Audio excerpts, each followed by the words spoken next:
Yeah, what's going on? Hey. What is going on tonight here in this social media land that we're in? Look, there's nothing more important right now than the Dallas Cowboys. It's what the world is talking about. Hey, y'all. Look, I'm sorry. I don't mean to, start it like that, but I mean, there's no other way to start. Podbean, what is going on? What's going on, everybody? Listen, welcome to the Big Time Show podcast, little small preview show here. Hey, what's up, E-Kush? I see you, man. What's going on? Listen, we're not going to be long. It's just a small preview as you come in tonight. Hello to everybody that may be popping in. I'm just talking tonight, setting you up for tomorrow. My show that will be airing on tomorrow at 3 o'clock p.m. Live here on Facebook, live here on YouTube, live here on Twitch, Twitter, something else. Instagram. I'm on Instagram right now. For those that do not know, I'm trying to build that up. So if you have an Instagram account, you can also see me live on Instagram. Real simple. Search for @TheBigTime Show. Most of you already know my personal page, but I've started another page. I actually already had it, just hadn't been going live on there. I am there right now. If you have an Instagram account, you can go to @TheBigTime Show, and you can join in there. And listen, if you want to watch wherever you're watching me from now, it's fine. Why don't you just follow my page on Instagram as well? That way you can stay connected. What I learned is so far is that you just about need a whole bunch of platforms, especially because of Facebook. Facebook has turned into a very sensitive channel. No doubt about it. Facebook has turned into a very sensitive channel. You can almost get kicked off of Facebook for just sneezing too hard. That's how it is. So I'm everywhere now. So just in case somebody pulled the okie doke on me on here for whatever reason, because let's just be real, if you've been with me for a while, I say some controversial things sports-wise. But I am also, as you know, I am a preacher. And sometimes preachers have to take on some hard topics that the world doesn't agree with, and it is what it is. So just in case, I'm taking my show everywhere. So just in case, I'll be able to at least stay on. That's why you need to stay connected with me on all platforms. You just never know. YouTube, most of you have already signed up for my YouTube. I guess while I'm talking, I might as well do this before I get to the Cowboy stuff. Listen, I'm going to put this up, write it down or memorize it, go back and look at the show, this show here, write it down, go to these spots here and just, and start to follow it and subscribe to it. There it is, my Twitter account at Big Time Lou. If you're not following me on Twitter, there it is. Why don't you do that? You can see me live on Twitter, like right now. I'm there right now. YouTube, there it is, the Big Time Show. On Twitch, there it is, Big Time _73. A little bit different, but Big Time _73. Big Time _73.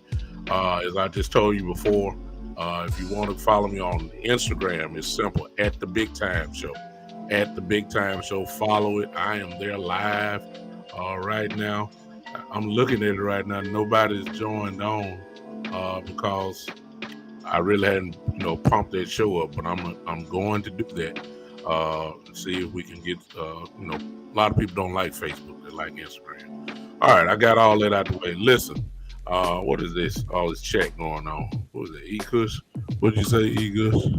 Arizona upgraded, one that we will too. No, I can answer that real quick. You know that, E-Kush. You know good and well we are not upgrading. We don't do that. Stephen Jones does not do that. I know exactly what you're talking about. You're talking about Ertz going to Arizona. That's a big time move.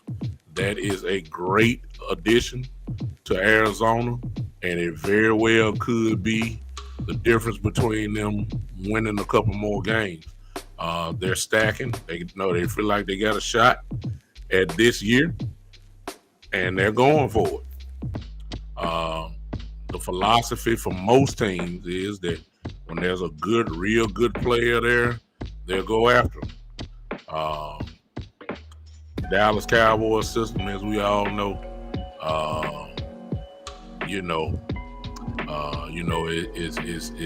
we do things the bargain way. We already know that, so ain't no sense of even thinking about upgrading.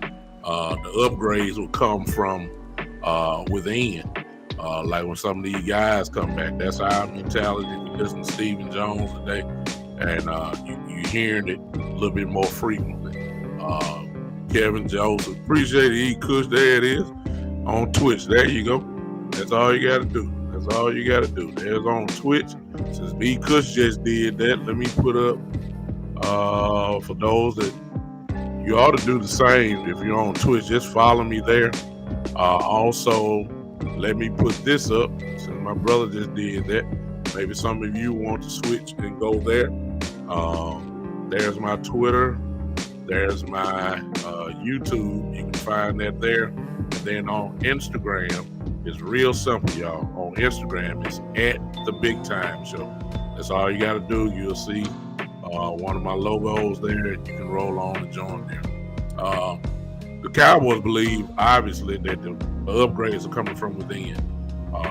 Boss Man Fat, DeMarcus Lawrence, Donovan Wilson, Michael Gallup. They think that's all in there. And to be honest with you, it very well may be. I can't argue with it. You just can't. So the Cowboys don't believe in that. They don't believe in going to get no big names. If they are big names, they a little bit over the hill and all that kind of stuff. Okay, what about the rumor about Joe Hayden coming to the Cowboys from the Steelers? Exactly what you said, Mr. Evans. It's just a rumor. I don't believe it. If that's what you're asking me, I don't believe it. Because we just don't do that. Joe is not the same guy either. Joe is just a name. It's kind of like Alden Smith was. Alden Smith was a name, but he's not that guy. He wasn't that guy anymore, and I don't think Joe is either. It may be a little bit too many injuries that Joe had. Hey, Miss Ty on Pod B. I don't know. If he's that. I don't think he's that guy. He's just too injured. And quiet as a kid, y'all. Look, I'll be the first to say it. I'll be the first to say it. And not that I trust him, but when you look at the stats and the breakdowns and all that, I'm finna say something y'all sure ain't gonna like. And matter of fact, I don't like it. Kevin Cobb, my brother, I need to call you. What's up, man? You doing all right? Just say yes. You know exactly what I'm talking about. Y'all excuse me while I talk to my brother.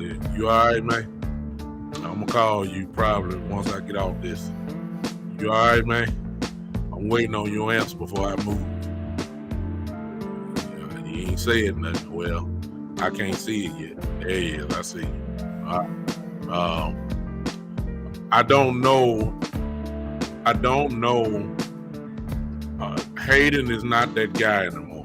I don't even want him. But here's my thing, y'all. I know y'all ain't gonna like it if you're a Cowboy fan, but let's have a moment of truth right here, okay? Let's have a moment of truth. I don't like what I'm about to say, but I have to say it. Check it out.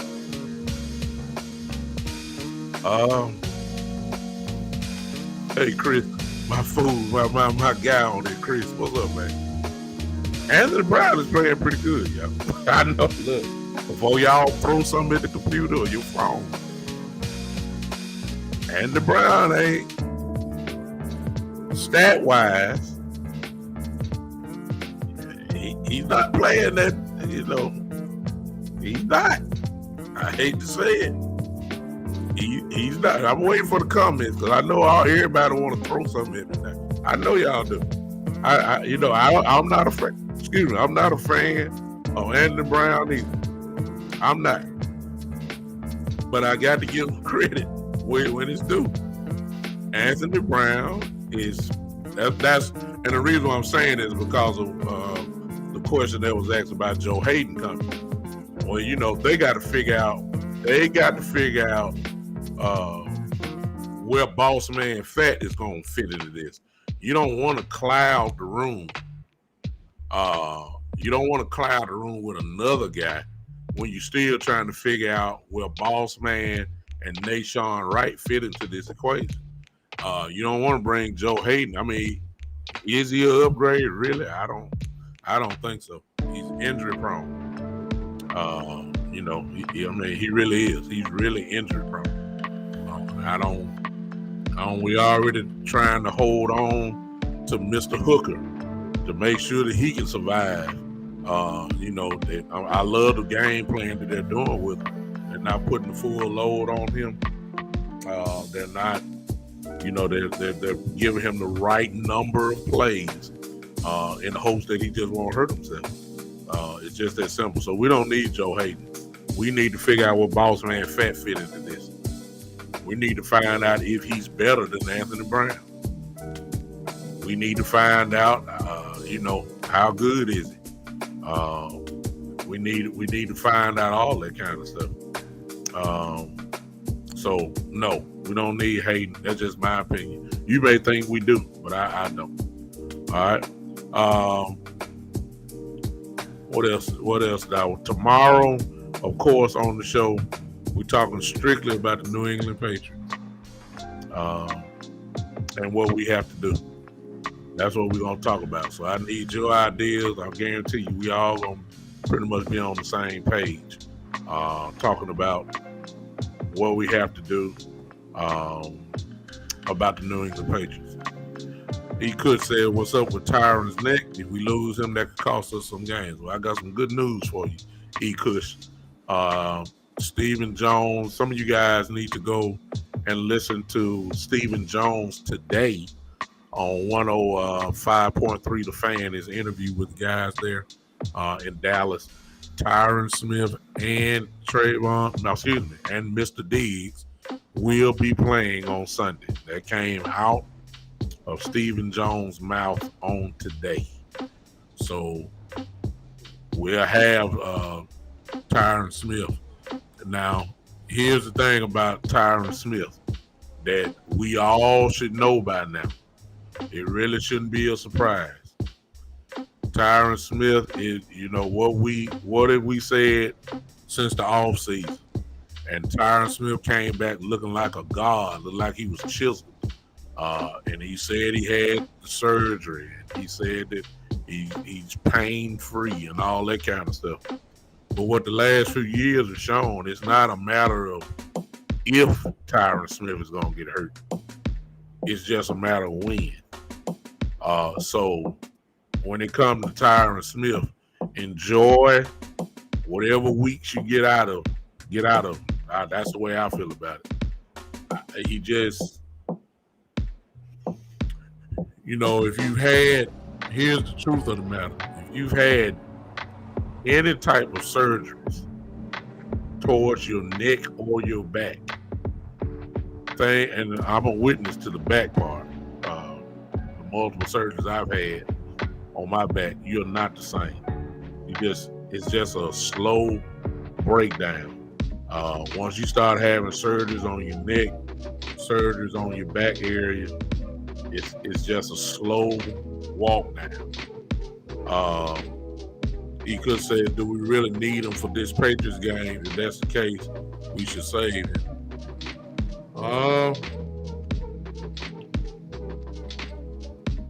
Yeah, we need him. Because even though Steele has turned out fine, we don't know nothing about if Knight gonna have the same effect that Steele would on the other side. And that's a good thing. That's a good place to park there, because that really ain't what I want to talk about. But since you just brought that up, let's investigate this real quick, everybody. Let's pretend that Tyron Smith is not playing. What are we gonna do?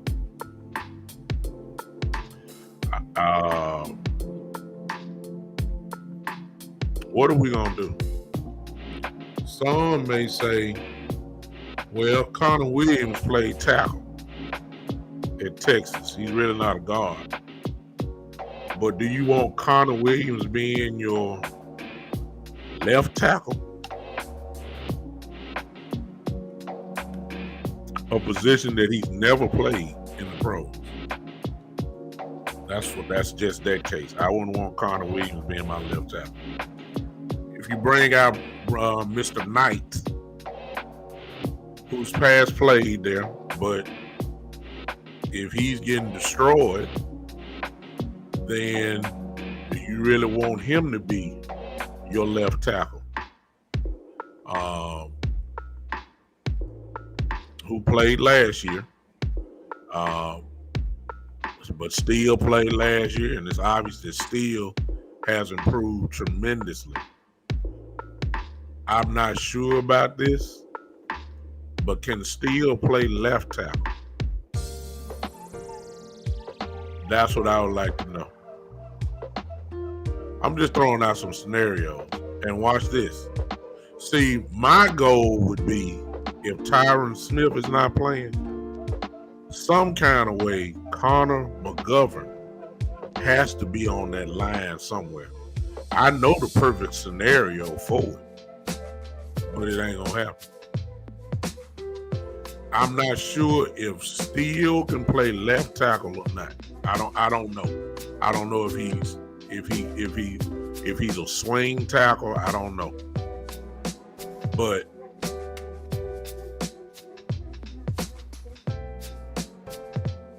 I'm not sure Kush. That's a good question, Kush. But at Penn State, McGovern only played the interior.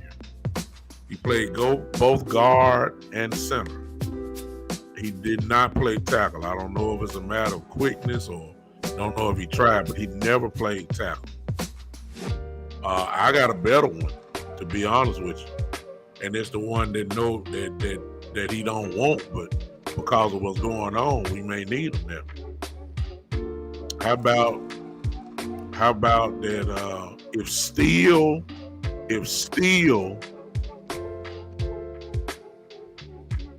well, I got a better one. I just thought about it. Let me change that. I don't know if Lyle Collins has ever played. If Lyle Collins comes back and plays right tackle and Steele, or vice versa, I don't know if Collins can play left tackle. I don't know.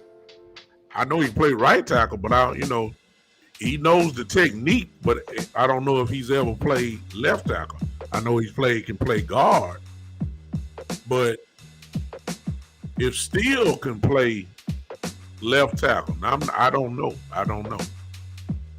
And Collins comes back at right tackle, problem solved. I take my chances.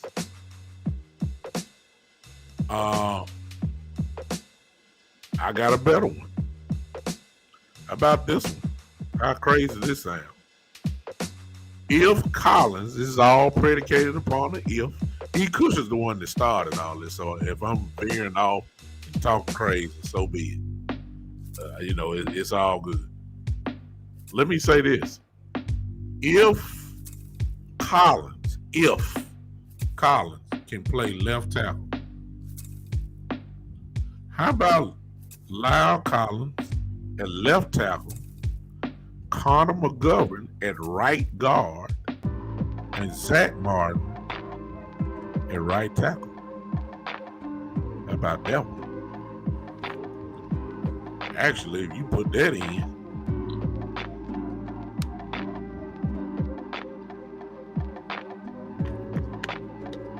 hey, Shane. What's up, Shane? This is the stuff that needs to be had. Yeah, the combination. So they really want to get McGovern on the field. But they're so loyal to Tyler and Connor Williams that is actually hurting McGovern. They want McGovern on the field. They do. It's just that Zach Martin not going to sit down. Collins, when he comes back in a couple weeks, there's it. And then Steele has played so well that it's just they just can't find the spot. The talent is there. That's why they're trying to put him at fullback and everything else, because they really want him to get some playing time. And I would love for him to play. That's why they audition him at center and all that kind of stuff. But they're so loyal to their first round pick or their second round pick and alienate the player. That's the problem I got. Connor McGovern needs to be on the field. But it's going to be interesting, E-Cush.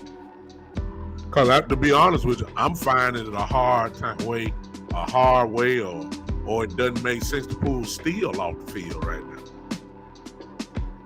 I mean, I'm saying, so, I understand Collins is coming back, but, and if that's the case, if he can play left tackle, Steele I'm talking about. If Collins comes back at right tackle and there's been work with Steele playing a swing tackle position, which I think he has, then I would take my chances on putting Steele at left tackle maybe for a game or so till he get right. I believe that the Cowboys will be confident with Steele playing anywhere right now. I do. And the way that we've been helping Steele on the line, that rhythm is already there. When I say help, put a tight end over there, over there also to help Steele out on some occasions. So, Steele has done an outstanding job. The blocking schemes have been, so far right now, been actually perfect. We do what we want to do. Run block, pass block. Steele has done the job. So I'm really having a hard time seeing how they're gonna even take him off the field. That's just me. But Collins coming back, it really all depends on. I'll say this, because if Smith shows any sign of anything on Sunday since he's playing, take him all out, because we're gonna need him later on. Take them on out, and then we can start this train. And it's obvious. I guarantee you, they already know the answer because Tyron Smith ain't practiced this week. So they already been, we just don't know the combination, but it's already been practiced. So the question is, who is it, or what is it? They already know. It could be very well just be Knight to come in. I hate to say that. And I forgot about the older guy, Ty Nitschke, or whatever his name is. I forgot about him, and he is a swing tackle. I think he's 35 years old from Buffalo, Ty Nitschke or something like that, whatever his name is. I don't know what his status is as far as health goes, but that's what we signed him for, to be a swing tackle. So none of the scenarios that I just said may not even be in play in the first place. That just be off the top of my head. So it is. Mike says, I see a change coming at center pretty soon. I'll say this, Mike. If Tyler and Connor Williams keep getting destroyed like they are inside, I wouldn't be surprised. See, underneath our dominance over running game, when it comes to pass blocking, Tyler and Connor Williams are getting manhandled up the middle. It started with Vita Vea, but Vita will do that to anybody. He's just so strong. Fletcher Cox had, did a little something also when they lined him up over there. So we just need to make sure that we have and they do. They have a plan in place. It won't catch them off guard. And we ought to know by now how to play without Tyron Smith in the first place. We've had enough practice. It wouldn't be the first time. It wouldn't be the first time. So we ought to know how to play without Tyron Smith. We ought to know. We got some of the same faces there. They ought to know who to be putting in and who not to be. Mike says, I see a change. Okay, coming in center pretty soon. We just have to see on that. Now, this is what I want to say tonight, and I may not talk about this tomorrow at all, so I'll just do this now. We got to tip our hat to Stephen Jones and Will McClay. Will McClay in particular. McClay, Jerry for signing or go along with it, whatever the case may be. Because for the first time, it just seemed like all of our backups, the depth that we have, both sides of the ball, are all playing like NFL starters. They're not playing like backups. I mean, I'm talking about legitimate starters. KZ, Curse, Steele, Cedric Wilson.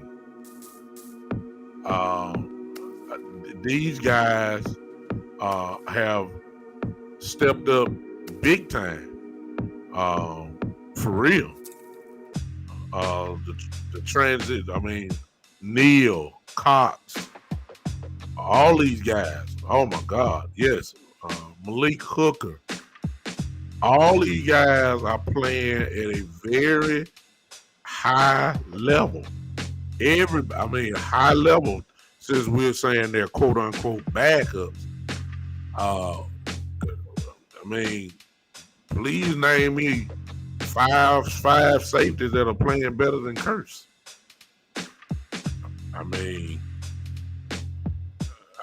Once you get past the Honey Badger in Kansas City and Jamal Adams in Seattle, and Derwin James in Los Angeles with the Chargers, please tell me who's playing better than Curse.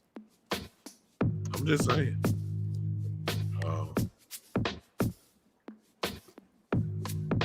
Curse is everywhere. Yeah, I don't know. We all know what Mr. Diggs is doing. That we don't have to talk about that. We know where he stands. Anthony Brown is playing pretty decent football, as I said before. But these backups, man, are clown. Terrence Steele has proven himself. There are going to be some teams knocking at his door if we stay committed to Lyle Collins. There's going to be some teams that are going to be knocking at his door. There's going to be asking for trades for Mr. Steele. You don't get right and left tackles don't grow on trees. The good ones. There's only a handful that are above, way above average. Then you get those ones that are pretty good. Then you get those other ones that are special. Steele is above average. He's pretty good.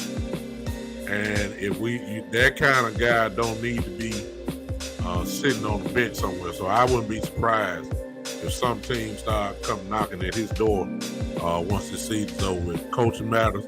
We are a prime example. AB is trending up. Didn't think that was possible. I wasn't going to give him credit, but he earned it. Andy Brown is playing pretty good ball. If you go to Pro Football Focus and look at his breakdown and stats, it's going to blow your mind. Well, you see where he stands in the league. Not the Cowboys, but in the league. It's going to blow your mind. He's not as bad as what we think. I'll just say that. You got to look it up for yourself. Go to Pro Football Focus and type in Anthony Brown's name and just look. And it's like, when do you do all that? When he get all them pass deflections? When he get a 25 or whatever, 25.2 coverage rating and all that kind of, you know how they do it. AB is doing he's not as bad as what we think. He's not. He got 2 picks himself this year. He got more picks now than he had in the last 4 or 5 years. So, I mean, the turnover bug is contagious right now. Everybody keep getting interceptions. Everybody getting fumbles and all that kind of stuff. I'm serious. We are playing at a very high level. Stephen Jones, Will McClay deserve a lot of credit because everything is looking, player-wise, looking absolutely great. I ain't lying.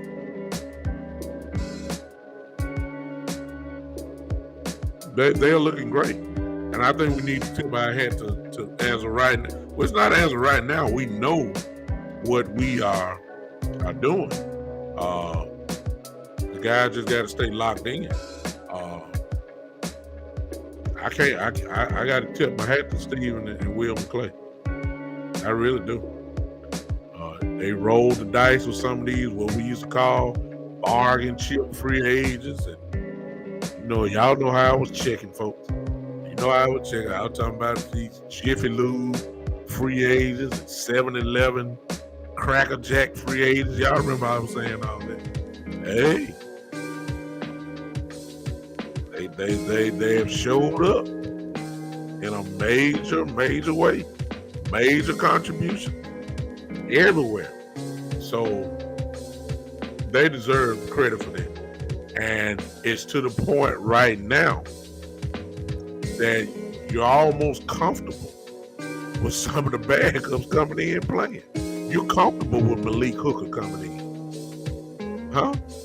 You could say we went to Ross this year instead of Dollar General. Still cheap, but better quality. I like that. Yeah. You're not messed up if Malik Hooker stars. You're not. You're not messed up about Curse and KZ starting. You're not messed up about that. You're definitely not messed up about Steele starting. You're not messed up about Cedric Wilson. Even though Cedric Wilson's kind of a different category because we already knew he could play. You're not messed up about that.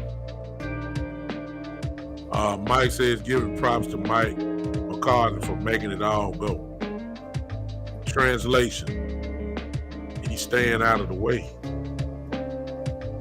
Sometimes you mess yourself up by becoming a little bit too involved. He lets Kellen Moore, stays out of Kellen Moore's way on game days. The only person that may get in Kellen Moore's way is Dak Prescott by changing the play. That's it. Mike McCarthy's only job is to say, we going for it. You know, that's it. It's Kellen's job to call the play or Dak's play. Dak's call to change the play. So he's out of that way. He sure ain't messing with Dan Quinn. He ain't messing with Dan Quinn. So sometimes it just makes sense just to stay out of the way and motivate these guys, bring order and structure. You really truly are a CEO. That's the job that Mike McCarthy has done. If you want to give him credit for that, I say give him credit. I'm giving him credit for just so far staying out of the way. That's what I'm giving him credit for, because he is a head coach. You know, he's a play caller himself. Won a Super Bowl being a play caller. But he has stayed completely out of the way. This is Kellen Moore and Dak Prescott's offense. Dak Prescott is the only one that's checking out of plays. Mike McCarthy is not. Coach McCarthy is not messing with Dan Quinn. Dan Quinn is calling all that defense up there.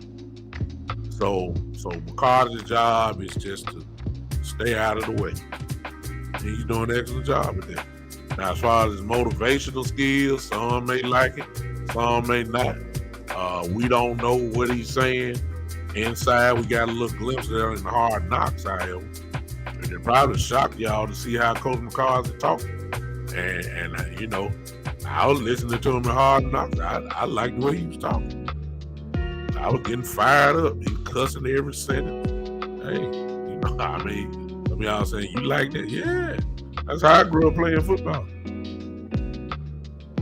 You say what we gonna do, and we gonna do it. We gonna hit them in the mouth and all that kind of stuff. I love that. I love that. That's what I want. That's what I want. I want the doggish type talk. So I'll give you credit for that.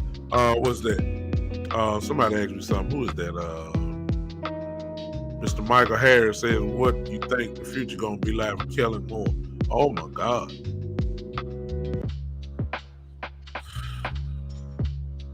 The drama will start next year, this offseason, with both Kellen Moore and Dan Quinn.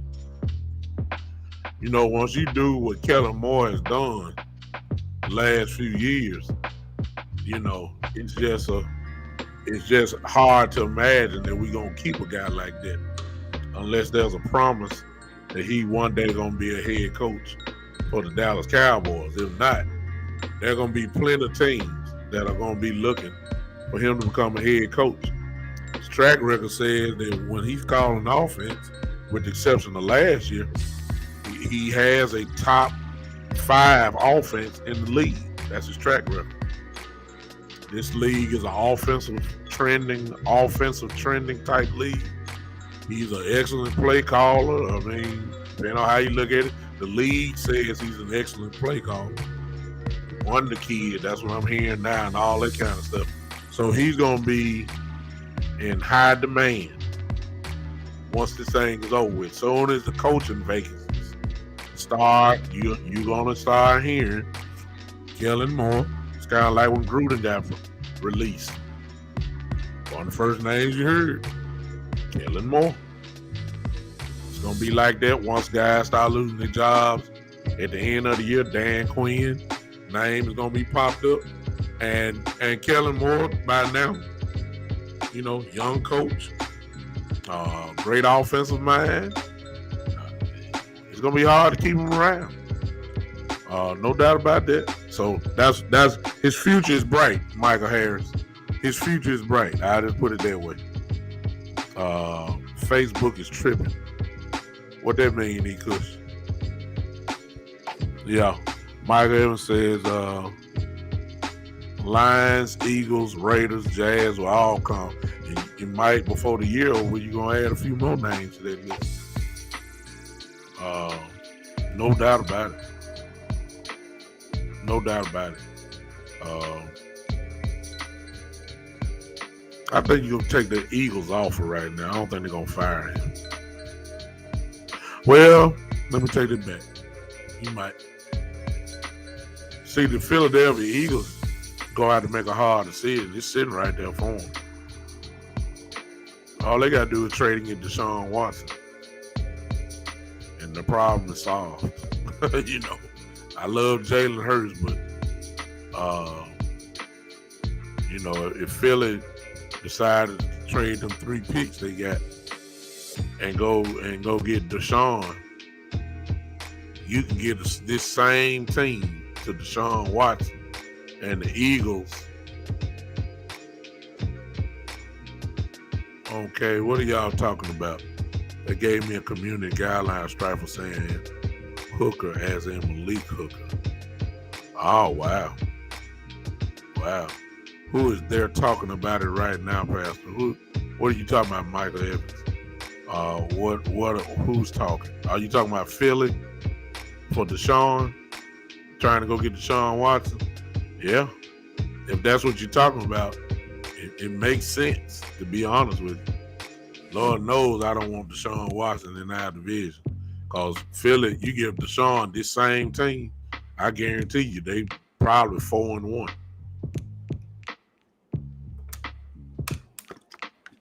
Firing their head coach. Are you talking about Philly? I wouldn't be surprised.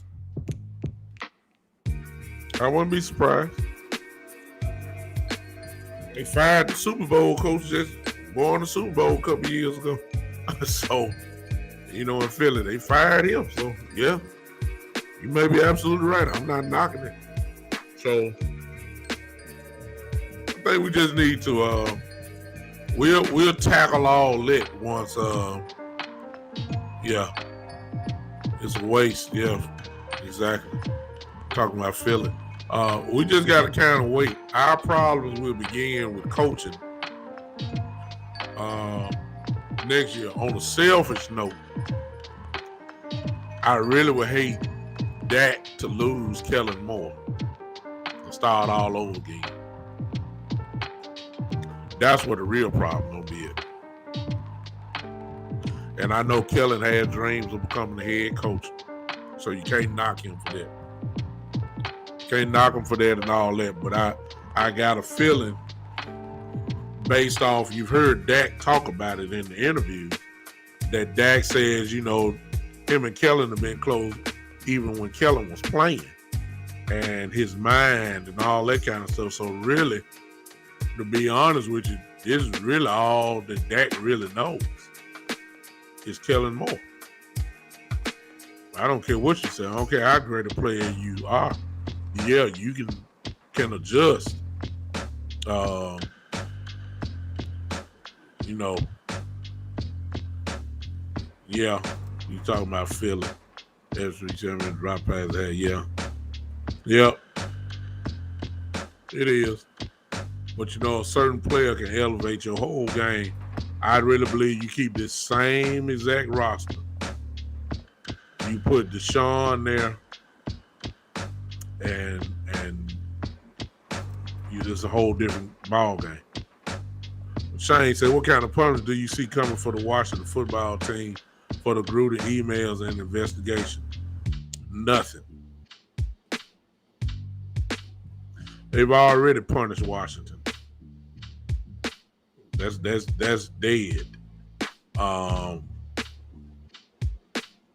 They've already tried to sweep everything. You don't really hear too much about it no more.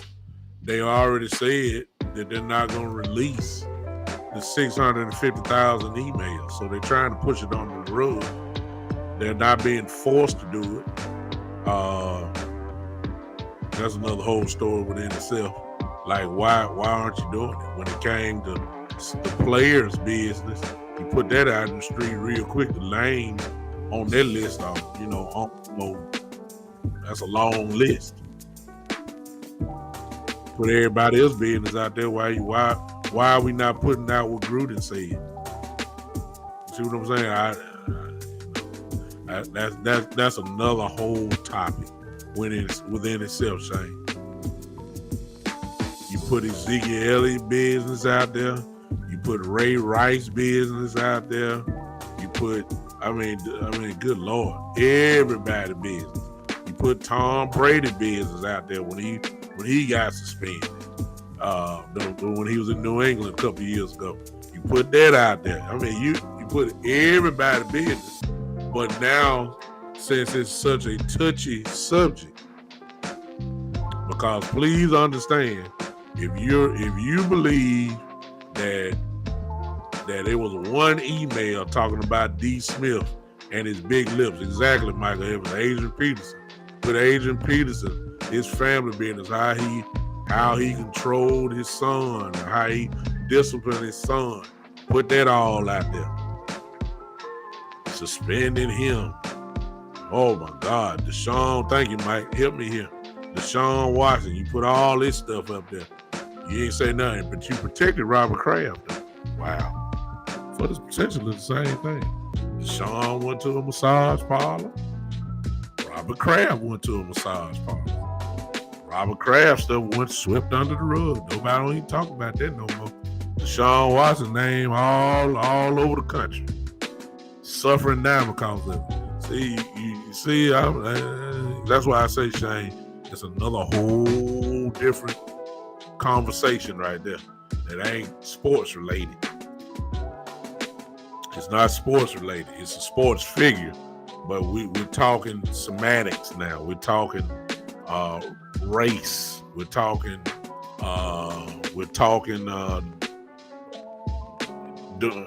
what's the brother word? I'll just leave it alone. I'm just saying. They don't want that out there, Shane.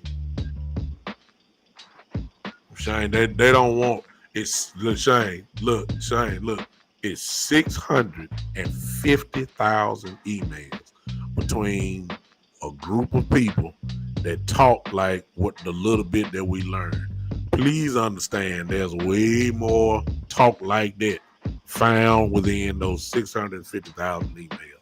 They don't want that out there because there's probably some things that were said even worse than the big lips and talking about gay people and talking about women and talking about the guys who were kneeling for the flag and all that kind of stuff. The national anthem controversy. It's plenty of other conversation in there that they don't even want out there because there's probably usually the group grows. What you've heard this week from this, you've heard about 4 or 5 names. See what I'm saying? You got 650,000 emails. It's some more names that are coming out of there. They don't want that because it's going to hurt some folks. Because it's going to reveal some stuff about some people. And if they got rid of Gruden, if some of these other names come up, they going to lose their job too. Yeah. You're going to lose your job because you done faked the funk. And what the emails reveal is John Gruden. It showed really who he really is. Some people have, I've always said this, I guess I'm going there now a little bit. I don't mind, as crazy as it may sound, I in a way somewhat respect the Ku Klux Klan or the Proud Boys or any other racial group that don't like black people. At least I know where you stand when I look at you, because you're going to make it very clear to me from the beginning, you don't like my type of people. At least I know where you stand. I know how to deal with you then. It's the what I've called closet races, the John Grudens of the world, where they have enough professionalism on the inside of them that they know how to fake for years. They know how to fake it for years. They'll shake your hand. They'll talk about your family. They'll sit there eye to eye with you and laugh with you and go to dinner with you. And they'll do all that. But just as soon as you turn your back, they'll tell somebody else what they really feel about you. And John Gruden, you know, all them years he did that John Gruden's quarterback club. I'm just imagining all the black quarterbacks from college that he had in there. He ain't too fond of black people. I'm just saying. We know he's not too fond of the LGBTQT community. We know that. We know that he didn't like the players protesting. Most of them were black players. We know that. Saw those emails. That's why a lot of black people that played for him, you hearing them, except Keyshawn Johnson. Keyshawn Johnson, who won the Super Bowl with him, say, I knew he was like this all the time. That's what he said. Y'all pull up Keyshawn Johnson, just on YouTube, and just type in Keyshawn Johnson and John Gruden. Just see what he said when he was playing with him. He said he could see through it. So, you know, that's another whole left field conversation that does not have, it's sports related because, hey, what's up, good, bad, and ugly truth? What's up, Rod? I see you on Podbay. It's another whole conversation that's not related really to sports. Is because it's sports figures in it, but it's really a race conversation or discrimination conversation, however which way you want to look at it. That's what I think about it on that part. The worst people in this world, to me, well, I ain't gonna say in the world, I'm saying one of the worst set of people are closet racists. And all of us are dealing with them on an everyday basis. All of us. We shake hands with them every day.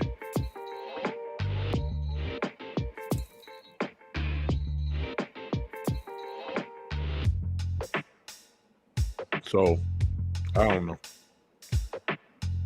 It's a reason why the NFL don't want to release those emails. Let me just say that. They're trying to save people.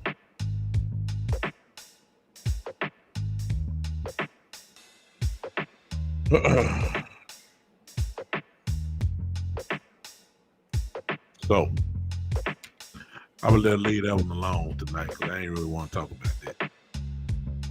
It's until the heart changes. I just say I'll close at least on that part.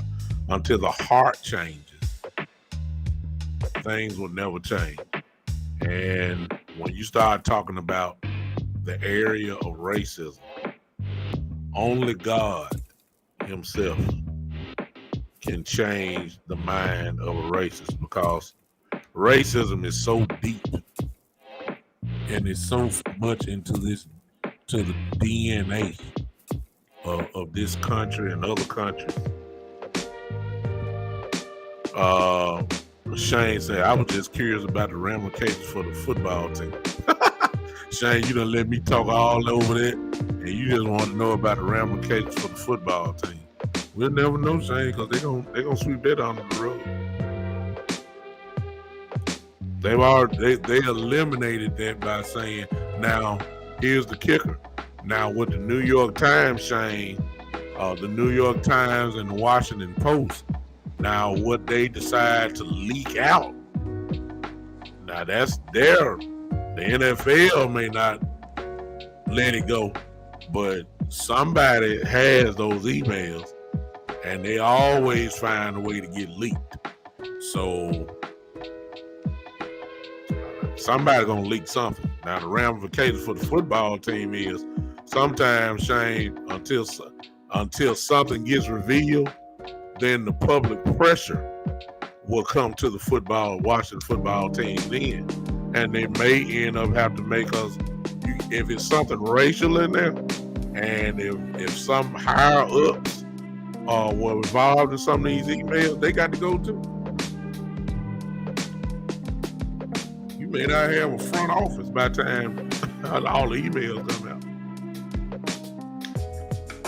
And that includes the owner. You understand what I'm saying? We don't know. I'm not even accused. I'm not saying that's the case.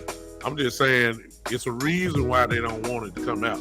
It's way more people than the 4 to 5 names that we heard talking about the co-owner of Hooters.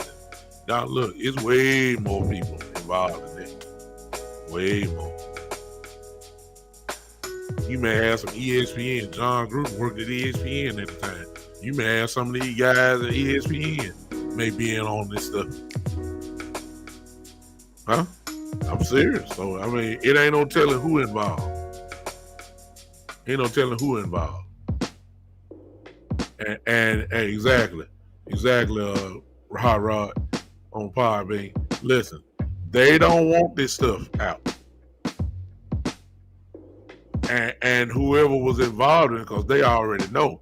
Please understand, on that very next day, they was erasing emails out their computer. They was doing all that kind of stuff, even though you can pull it up again. But they were covering their butts tremendously because they already know, because they saw the results. Gruden, $10 million a year on down the drain. He signed a 10-year, $100 million contract. Contract dead. So they already see, lost your job. Gruden would never coach again. Gruden would never be an analyst again. It's like I said on the other show. Gruden, the only chance he got, because anybody can do a podcast. Nothing can stop you from that. That's his only way. What's up, Gary? I see. That's the only way. But Gruden, so the people that are in these 650,000 emails, they want it to be under the rug because they already see the results. We're living in a very touchy situation. We're living in a very touchy country where you cannot say anything about anybody. Well, let me take that back. Now, y'all ain't gonna like what I'm about to say now. I said it the other day, and I'll say it again. And let the chips fall where they may. When Gruden said what he said about Mr. Smith, a black man, nothing happened. Davis had the information before that Sunday. They say that he had the information on that Thursday. The Raiders played on Sunday. Nothing happened. He tried to sweep it under the rug. John Gruden got in front of it, say, look, I don't remember what I said from 2011. I apologize to D. Smith, and I'm not that guy. I'm not that person. I'm not this guy. I'm not, I don't do that. I'm not, I don't do nothing like that. I'm sorry. And I hope that everyone accepts my apology. D. Smith come back and said, oh, it's a whole lot more to this. That's really what he was saying. That wasn't his words, but that's kind of what he was saying. D. Smith knew this was going to turn out to be. So they swept it under the rug. It wasn't until that they found out he said something about called Michael Sam a queer person. Oh, he had to lose his job then. So let the record show. You can say something about a black man. Huh? That's it. I'm sorry, y'all. Y'all go back on the timeline. They tried to sweep it under the rug, Gruden. They put the, hey, you need to go apologize, and that'll be it. That's all you do is apologize. And at the same time, what Mr. Davis, the owner of the Raiders, was not expecting was that there were emails sent from 2011 to 2018. So it was more than just that one email. John Gruden been on the tear for 7 or 8 years talking like this. That's the part that they want to find out. Once that came out, they had no choice. Mr. Davis didn't have no choice. He didn't want to do it, but he had to let him go. He had to get him out of there because they tried to sweep it under the rug. They couldn't sweep it no more. It's too much trash there. You can't sweep it all under the rug then. So I'll take it back.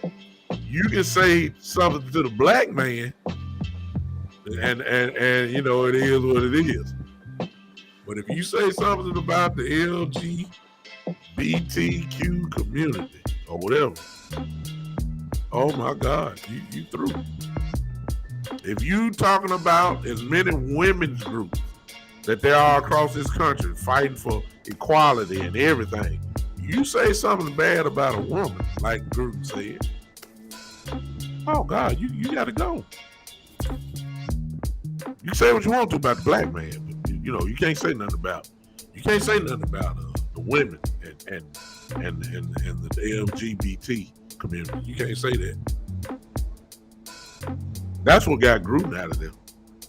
Gruden didn't want to lose that. What man do you know? What everybody talking about? Oh, he resigned. He didn't resign. He got fired. What man do you know will give up $10 million a year? No man ain't want to get it. He could say that's because LGBT are major donors to the Democratic National Convention. I don't know nothing about that. I'm not saying you're lying or wrong. I just don't know about that. You probably are right or whatever the case may be. But you can't say nothing about that. You can't say nothing about it. You can't. Exactly, Gary. I wouldn't be surprised if that happened. They say resign so they can negotiate a buyout. I wouldn't be surprised. I wouldn't be surprised if that's the case, because one thing about it, they take care of it. That was his friend. He's gonna take care of his friend. So, but let the record show, however, y'all, some of y'all, they're gonna be looking at this on replay. It is what it is. I told you, I ain't scared to say it. If it's the truth, it's just the truth. He said that about the black man. They tried to sweep it across the rug, under the rug, have him jump in front by apologizing. He did that. Nothing happened. Everything was cool. He coached the Raiders on that Sunday. Everything was cool until the other email came out. Call him to the office. Hey man, I'm sorry. You gotta go.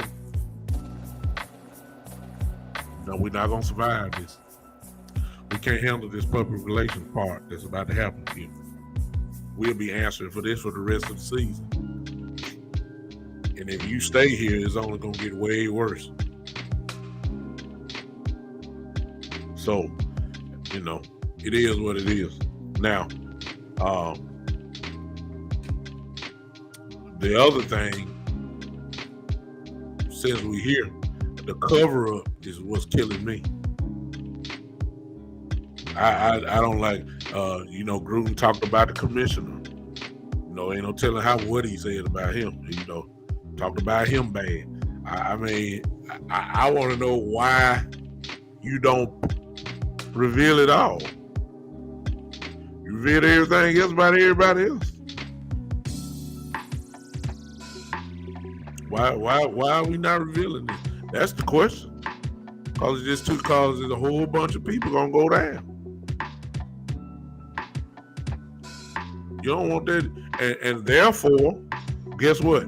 Because you don't want to reveal it all, and the people that are involved, guess what? The closet racists, those closet racists that are in there, just become a little bit stronger. They're still walking the halls. They're still They're still shaking hands. They still wide open.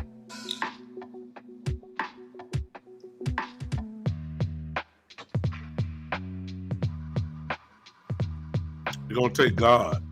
It's going to take God to change. And I'm gonna be honest with y'all. And this, I'm all football. Y'all, for those that are with me, hey, check me out tomorrow. We'll be talking football, but I don't know who that is. They put me on this. I think it was Brother Shane who was on there, who put me all on this. Got me flowing now. For those that are Bible believers, everybody may not be on here, that's fine. But for those that are Bible believers, racism was in the Bible, in the Bible days. It just didn't start with Dr. King and the civil rights movement. It didn't even start with slavery. It's in the Bible days. Check your Bible, read your Bible, figure it out. I ain't got time to tell that whole lesson. It's all, yeah. Well, Gary, you're absolutely right, and I didn't even have to do that on Podbean one day.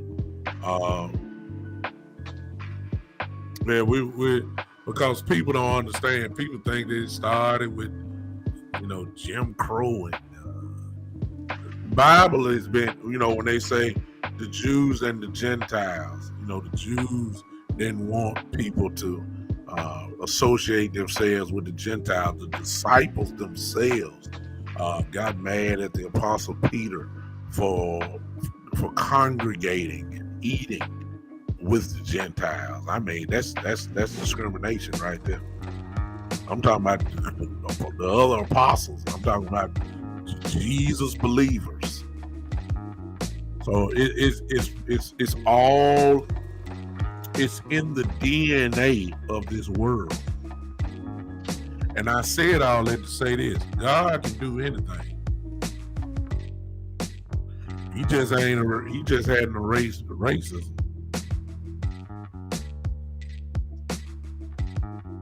It's been passed down, obviously, from generation to generation to generation to generation to generation to generation to generation to the next generation to the next generation. And no, Shane, it's good. This is good talk. It's good talk. It really is. And if we could just change one heart, that makes the world a better place.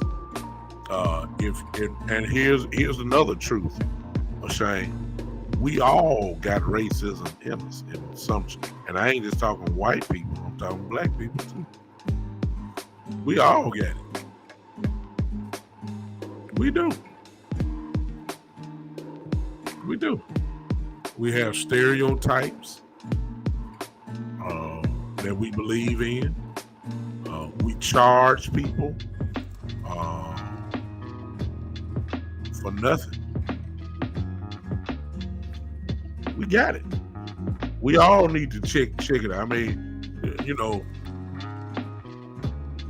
black people, when it comes to racism, are somewhat responsive. We usually don't start immediately talking about.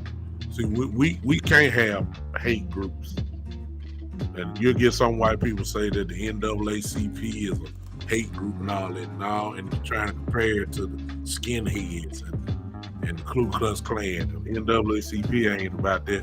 Its response is to the unfair treatment and all that. Now, you call that a hate group, man. You don't know what the history is. It's really that simple. Black people don't do that.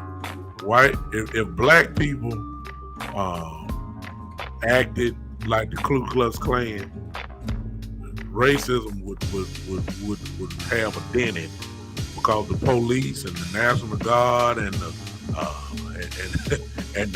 the U.S. Army and everybody else will make sure that we don't act like that.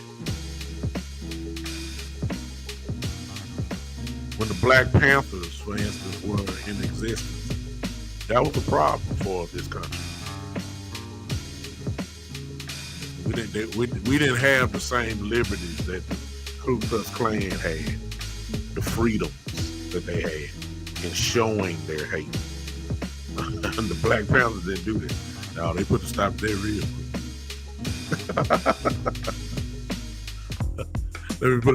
Let's just have common sense up there. If black people would have marched, well, we tried it. You know what I'm saying? We didn't try it, but if black people would have been at the U.S. Capitol, like all them hate groups were at the U.S. Capitol for the insurrection, please understand that would have been bucket. They'll still be putting bleach on the concrete now, trying to clean up the blood stain from everybody shooting all them black people. If that would have been us, y'all know that. Y'all know that. Y'all know that. So we can't do that. We can't do that. When the black men walked up there for the Million Man March and all that, man, you couldn't walk in Washington without seeing a policeman there, because they weren't gonna let. They weren't, and they came in peace. They came and got to the Washington Monument and they sat there and listened to all the speakers. And they turned around and went home. That was that did. But Lord have mercy, the security that was there. Ooh-wee. The people who came for the insurrection, they said, yeah, come on, walk in. Come on. Just have your way. Go ahead. Add up. See, we can't do it. You know, it's exactly. Oh my God, you already know. I'm just saying, these are the small things that you know that are prevalent and are real. You may not want to admit it, but the truth is the truth. So, to go back to sports, my question is still, when it came to Ray Rice, when it came to Ezekiel Elliott, when he got suspended, when it came to Tom Brady and he got suspended, when it came to Deshaun Watson and he got suspended, why did they broadcast everything? Then we get to these 650,000 emails. The NFL have already said we not releasing. Why?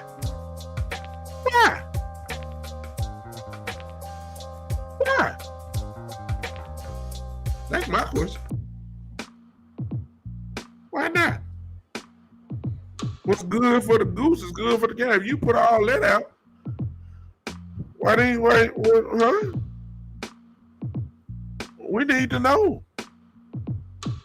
John Gruden ain't the only one. John Gruden is not the only one. It's probably a nice little trail. 650,000 emails. 650,000 in a 7-year span. Talking about folks and talking about, come on, man. Bruce Allen, yeah. You see, this way, there's a lot of heads gonna get cracked. Come on now. They don't want that. They don't want it. So they're gonna protect their guys. And those same guys are gonna get other jobs. And those same guys, there'll be no punishment. And same guys, the only lesson is that the only lesson they gonna learn is say, hey, we ain't doing no paper trail. We're gonna keep saying the same thing, but we just ain't gonna put no paper trail. That's what we learned out of this. We ain't worried about the heart changing. No. We still believe that the black folks are this. We still believe that gay people are that. We still believe that you know, whatever else. We ain't worried about that. All we learned is don't put it on paper. And if that's all they learned, then what has really changed? Nothing. That's all they learned. That's it. Since the NFL is going to keep them under lock and key, that's it. I'll close with this, because y'all got me now to tune in tomorrow, y'all. I know y'all, we somewhat enjoying this or whatever. At least I think some of y'all. But Tomorrow, we talking football and the Patriots tomorrow. I'll close with this. I put something out on my page yesterday that we just living in a funny time as far as reaction goes. See, when you say it's nothing wrong and you see stuff and you side with it, you gotta be careful what you say, because what you say shows where you identify about the subject. And sometimes silence even shows where you stand about the subject. So now, y'all, if y'all don't know, if you are my friends, go to my page, you'll see it. So now, we have DC Comics. If you don't know DC Comics is been existing for hundreds of years now, over 100 years now. DC Comics has their superheroes, the Justice League of America. So think about all the heroes, superheroes that are affiliated with that. That's, if you don't know DC Comics, that's the Super Friends, and most of you seen the Justice League movie. So all those characters, some of the characters hadn't been revealed yet. If you're old enough, you remember the challenge of the Super Friends cartoon that's happened in the 70s. That's Superman, Wonder Woman, Batman, Robin, Flash, Hawkman, Apache Chief, Aquaman, Samurai, that guy, Black Lightning. What was his name? Was his name Black Lightning? I think so. Black Lightning. The one who used to wear the dark suit with the thunderbolts. Some of y'all too young. Y'all don't know what I'm talking about. But anyway, Shazam. All those are the family of DC Comics. All of those guys. And it's to be inclusive. Now, they have, I feel some foolishness about to come out of it now. I hope y'all stay with me. I feel it. Black Lightning, exactly. Green Arrow, the Green Lantern. Thank you, Rod. All those are members of the DC Comics family. I mean, so I got some folks here who grew up obviously watching what I was watching. All those are members of DC Comics. Now, for all these years, I feel the foolishness coming. So here I go, y'all. Superman only liked one woman. That's what the comic books say. He had a soft spot for Lois Lane. Everybody know that. However, DC Comics kept things as a superhero. Superman in the older days, until the movie came out with Christopher Reeve, when Superman gave, I believe that was Superman 2. The movie, yes, Superman 2, where Superman gave up his powers to General Zod and the other two people. And he gave up his powers for Lois Lane. So that was the first initial thing that showed Superman having, a human side as far as wanting a woman. It was Lois. That was it. Mike said it was two women. You got to show me the well, I got one in mind, but I don't think that's right. But you got to tell me the other one, Mike. I didn't know he had a feeling for Lois. Now, if you watch, there's a show on now on the CW network. It's called Clark and Lois, or Superman and Lois, one or the other, where Superman has actually married Lois Lane. It's on TV. Come on every week now. Okay, and they have children. So DC Comics signed on to this show. Exactly, Mike. I was coming there. Mike said Wonder Woman. There's no real evidence say he liked her in that fashion. But I'm coming back to that in a second. Well, Superman and Lois, DC Comics obviously have allowed this to where they can do a TV show and showing that they have children. And on the show, I haven't watched it in a while, so I don't know if this what I'm about to say is true or not. But one of the children I do know has some powers. Being a descendant of Krypton, where Superman is from, he has some powers. The other child does not, but this one does. He don't have all the powers of Superman, but he got the heat vision and stuff can't hurt him if it fall on him, all that kind of stuff. The comic book, however, to make a long story short, took it to another level that I shared on my page. They had the son of Superman. Now this is not Superman, this is the son of Superman. Has the uniform, kind of looks like him. Y'all go to my page again. Now all of a sudden, he's there, and they have said that the son of Superman is bisexual. Now this is the comic book, y'all. Got a picture of him kissing another young man. The comic books.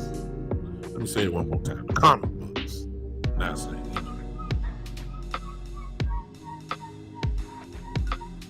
So now what we come to is we're trying to force something even in comic book land. That is not right. It's not right. And I know that's going to offend some people. It's not right.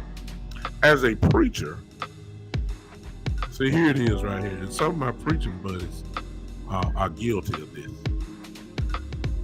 Some of my preaching buddies are not saying what God said. It's in the book. It's in the Bible.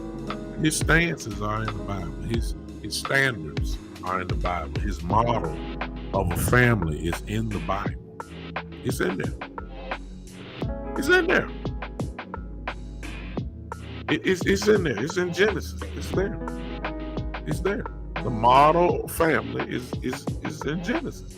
Can't deny it. His stances when it comes to homosexuality and homosexual activity is very clear. It's in the Bible. And for preachers to try to add to it and rewrite it and do all that kind of stuff is a slap in the face to God. Our job is not to come and rewrite the Bible.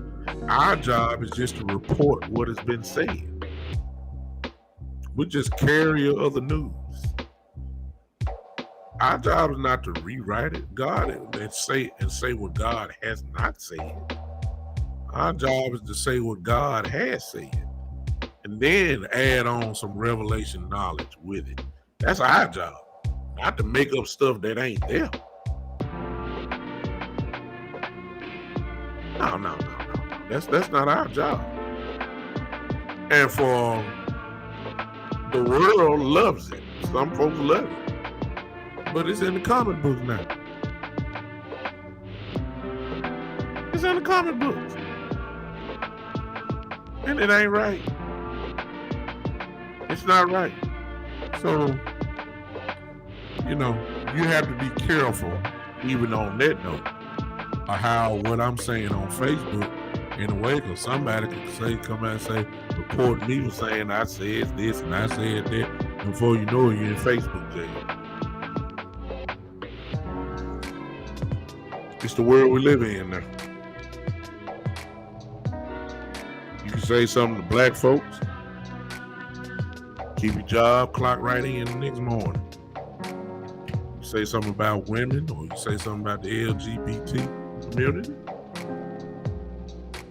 you be in the unemployment line. That's the world we live in now. It really is. It really is. All right. I'm done. I ain't want to go there. I thought I was about to do some foolish stuff, but I don't even have the tone. I don't even have the tone for it.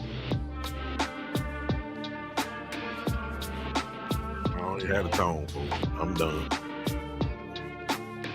Yeah, I'm done. I'm done. Y'all check me out tomorrow, 3 p.m., okay? 3 p.m. Podbean, Rod, who else on here? This time, yeah. Appreciate y'all. I mean, god dang. I mean, Superman's son, good Lord of mercy. All them women around there, my God. Come on, man. Fine Wonder Woman. Look, from now on, look. To DC done said Superman had a son. Go dig up the soldier that like Wonder Woman. What was the boy's name? Trevor, whatever his name is. Go back and say that dude and Wonder Woman had a kid. Let Superman's son find Wonder Woman's daughter. I mean, since we doing this now, just let's just start over again. Get Superman Wonder Woman's daughter. They can, keep the train going. Give.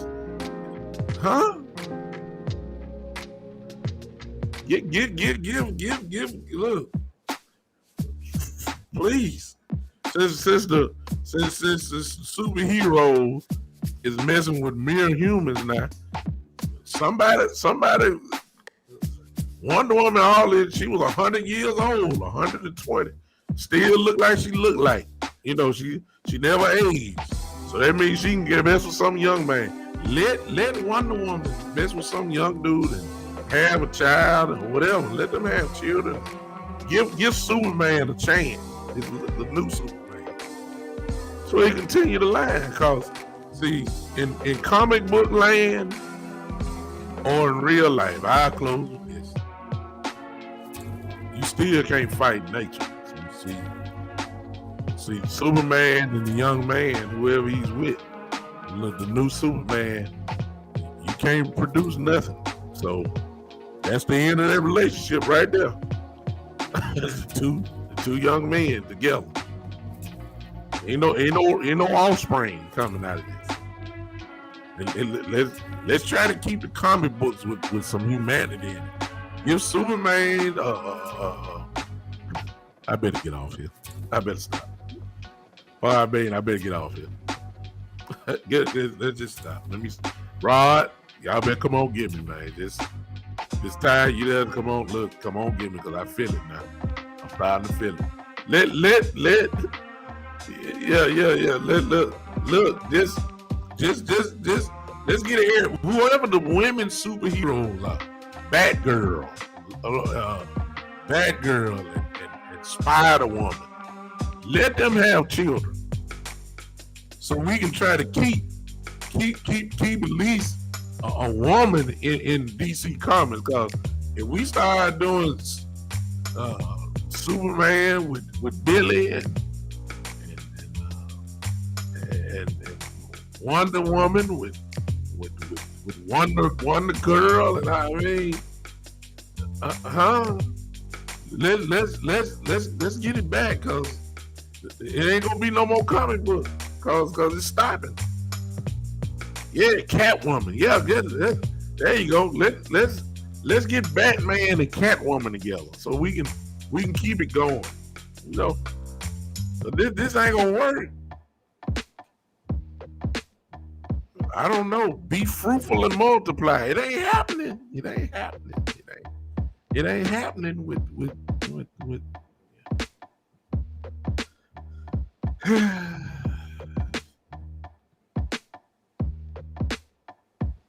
You might be fruitful, but that multiply part ain't going. Depending on what your version of fruit is. I'm just saying. The multiply part is out the question. It's no multiplication. It's 0 minus 0 equals 0 when this happens. It ain't no 0 plus 0 equal 3. No, it ain't. That ain't how it works. Even in comic book land, even in comic book land, there's no reproduction.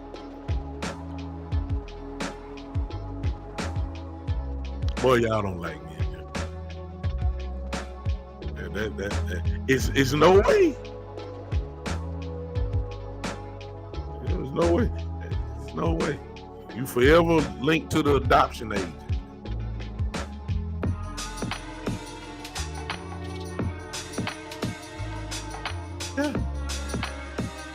Yeah. It's a touchy subject, Rod. But because you well, you can, but when you, and I'm talking to another believer in Christ who's a, Rod, you a preacher, right? I need to make sure I'm telling you. Rod, are you a preacher or you just a believer that know a whole lot more than some preacher? Which one are you? Are you a preacher? You're not a preacher, okay. Well, let me do this. As a preacher, I can't. This ain't got nothing to do with my feelings.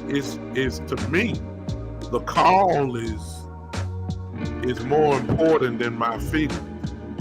I'm a defender of the word of God. I know what it says. I have to represent what God says. I can't change it. Now, you have to be careful when you believe in Christ, but you kind of got one foot in the world too. Because if you're not careful, you'll be trying to justify, and I'm not talking about you, Rob, I'm just saying those that do, you'll be trying to justify and say why this is right. You'll be saying, so, well, you love who you love. You know, you know, God is love. Love don't have no agenda. Love don't have no, see, and that's wrong. But still, you're saying that, but the model family is in Genesis. Adam got put to sleep. God put Adam to sleep. He put Adam to sleep for a reason. Adam was asleep. God made Eve out from Adam. Adam wakes up, looks at the woman, something chemically goes on in his body, and he says, Lord, have mercy. This is bone of my bone. Oh my God. Flesh of my flesh. Boy meets girl, girl meets boy. Something inside, because God put that feeling on the inside of Adam while he was asleep, so that when he sees her, he gets excited. When Eve sees him, she gets excited. They come together in a way that we all know about. They come together and children are born and the family is there. And the desire to get back with Eve in that fashion again is always there. That's why the truth of the matter is, that's why you and I are here looking at me on this podcast, because that feeling that Adam had still is in the earth today. Man sees woman, woman sees man, man likes woman, man approaches woman, woman sometimes approaches man, they go out on dates, they get it together sooner or later, whether it's by marriage, girlfriend or boyfriend, they become close, they become intimate, whatever, and there it is. Multiplication takes place.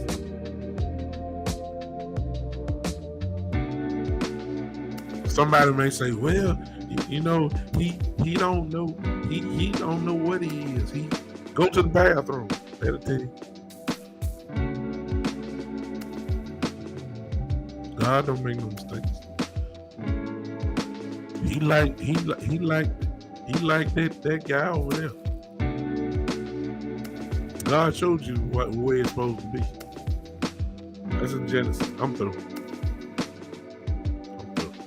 Y'all got me halfway teaching. I don't want to be preaching that. There it is. All right, God bless you. See you tomorrow, 3 p.m. The Big Time Show coming live. We talking about the Patriot. Man, this is such a different. I'm in a total different world. I'm talking about the Patriots tomorrow. Y'all got me talking like this. They show where I want to go. The man that had me here was Shane. Shane done left me. He left me hanging. I think Shane is gone. I think he's gone. Hey, I appreciate you guys hanging with him on my little tirade, I guess. All right. See you guys tomorrow, 3 p.m. Live everywhere. All right. For those that are still here, you know how we end. All right. You know how we end. It make no difference to me. Put your hands together. Put your hands on it. Those that don't mind rocking with me. Yeah, it's like, Rod, how about the cow? We're going to do it tomorrow. Look, don't ask me nothing about this tomorrow. Rod, if you doing a show on this topic, let me in. Let me in, or I'm definitely gonna listen to you. Let me put it that way. Let me in. You know me. I'll bring it to you the way it's supposed to be brought. So, whatsoever, however it be. It's a real touchy situation. It really is. It really is what used to be solid and concrete now has a lot of question marks. And that's where the problem is. It's a different world. Same God, but a different world. Bible ain't changed in thousands of years.